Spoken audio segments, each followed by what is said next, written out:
Hello and welcome. Is your Microsoft Power BI Data Analyst Associate certification about to expire?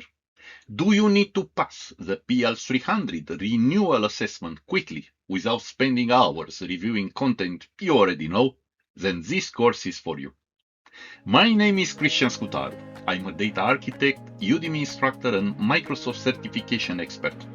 I created this focus bootcamp specifically for professionals who need to renew their PL300 certification as efficiently as possible.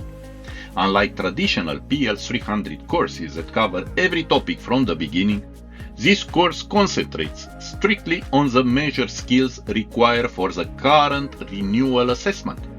No unnecessary theory, no lengthy introductions, just the concepts you need to review before taking the renewal exam.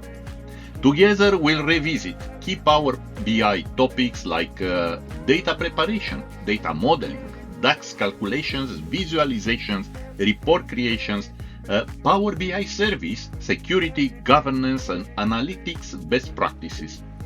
The lessons are concise, practical, and designed for busy professionals who want maximum value in minimum time. By the end of this course, you'll have refreshed the most important PL300 skills, increased your confidence, and be ready to complete your renewal assessment successfully. If you're looking for the fastest path to renewing your Power BI certification, enroll today and let's get you recertified. I'll see you inside the course.